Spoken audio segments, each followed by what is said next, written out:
ব্লগাররা actually যে কাজগুলো করে সেটা হচ্ছে আপনাদের কথাগুলোই ব্লগাররাই বলে। আপনাদেরও সেম ইচ্ছে শখ হয় যে একটা ভালো বাইক থাকুক। পুরুষ মানুষের 4টা পছন্দের মধ্যে ঘোড়া খুবই পছন্দের একটা বিষয়। তো সেই ক্ষেত্রে পুরুষ মানুষের ঘোড়াটা হচ্ছে এই মোটর বাইক।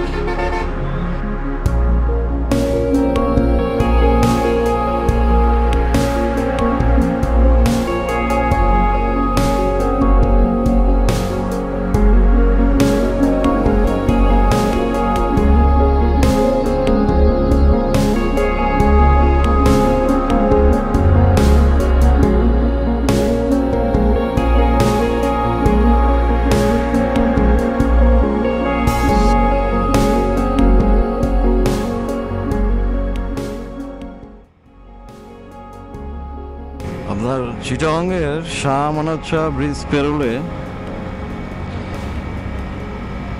কক্সবাজার আসা পর্যন্ত এই সময়টা আমার কাছে অনেক বেশি দীর্ঘ মনে হয়, মনে হয় শেষই হতে চায় না। এগুলার মূল কিছু কারণ হচ্ছে ন্যারো রোড, তারপর যে সমস্ত পরিবহন বাস ট্রাক হিউজ এখান দিয়ে চলাচল করে, তাদের ওভারটেকিং, একটা গায়ে উঠে যাওয়া, তারপর প্রত্যেক জংশনের তো অভাবই নেই, প্রচুর পরিমাণের কিছুক্ষণ পরপরই বিভিন্ন ধরনের এই এলাকা ওই এলাকা, তারপর এই যে দেখতেই পাচ্ছেন বাজার বসতেছে, অথবা এই সিএনজি অটো সব কিছুই ভরপুর, তার মাঝখানে এইসব বড় বড় গাড়ি। তো চাইলেও এখানে খুব টানা যায় না, তো তাই আসলে সময়টা মনে হয় যে শেষ হতে চায় না।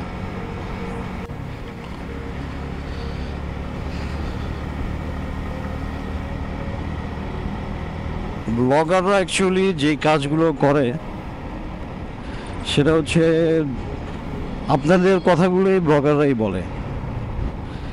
আপনারা অনেকে যারা মোবাইলে বা টিভিতে ইউটিউবিংয়ের মাধ্যমে, ইউটিউব চ্যানেলে বা যে কোনো মাধ্যমে মোটর ব্লগারদেরকে দেখছেন, আপনাদেরও সেম ইচ্ছে শখ হয় যে একটা ভালো বাইক থাকুক, লং ড্রাইভে যাই, গ্রুপে যাই বা একা যাই। এটা একটা অদ্ভুত ফিলিংস। যেমন আমি বিশ্বাস করি বিষয়টা এমন যে পুরুষ মানুষের পছন্দের মধ্যে একটা জিনিস হচ্ছে ঘোড়া। এটা আমাদের কোরআনেও বলা আছে, পুরুষ মানুষের 4টা পছন্দের মধ্যে ঘোড়া খুবই পছন্দের একটা বিষয়। তো সেটা তো ছিল 1000 বছর আগের কথা। এই প্রচলন, ঘোড়ার প্রচলন শেষ হয়ে গেছে যখন থেকেই মোটর চালিত গাড়ি শুরু হয়েছে, এর প্রচলন বাড়ছে দিন দিন, ততই ওগুলোর ব্যবহার কমে গেছে। এখন শৌখিনভাবে কেউ করে বা টুকটাক কাজের জন্য, সেভাবে আর তো কেউ করে না, ঘোড়া চালায় না, সেটা তো দেখছেনই, আপনারা সবাই দেখতেছেন। তো সেই ক্ষেত্রে পুরুষ মানুষের ঘোড়াটা হচ্ছে এই মোটর বাইক।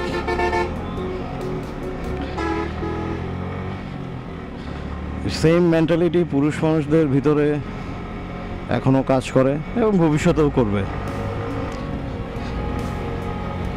এই মোটর বাইকের দাম দিয়ে আমি একটা কারও কিনতে পারতাম, বা যারা মোটর ব্লগিং করেন তাদের সবাই ওই অ্যাবিলিটি আছে কম বেশি একটা গাড়ি কিনে ফেলা। কিন্তু গাড়ি কিনে ফেললে সেটা কোনোদিন ঘোড়া চালানোর শখ মেটাবে না, সেটার জন্য মোটরসাইকেলই প্রয়োজন।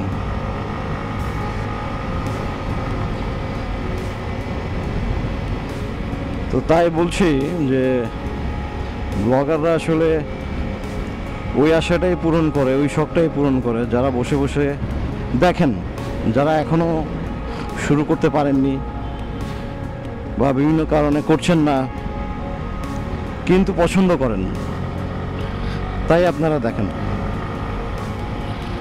আমার কনসেপ্টটা হচ্ছে তাই। আমিও অনেক ব্লগিং দেখেছি, এখনও দেখি, ভালো লাগে। অন্যের যে মোটর বাইক রাইডিংয়ের যে তার নেশা, স্যাটিসফ্যাকশন, যা অ্যাকচুয়ালি একমাত্র ঘোড়ায় দিতে পারে আর এই যুগে মোটরসাইকেল দিতে পারে।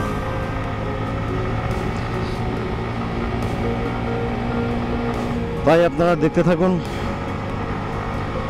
আমি প্রায় কক্সবাজার সৈকতের কাছাকাছি চলে এসেছি। অনেকে বলে স্পোর্টস বাইক দিয়ে লং ড্রাইভ করা যায় না, নেকেড বাইকই অনেকে সাজেস্ট করে। কারণ স্পোর্টস বাইকের টান, স্পোর্টস বাইকের কন্ট্রোলিং যে একটা সুইং বা স্লিং বিষয় আছে, সেটা অন্য কোথাও নাই, অন্য বাইকে নাই। ঠিক এই জায়গাটা সামনেই আমার সাগর।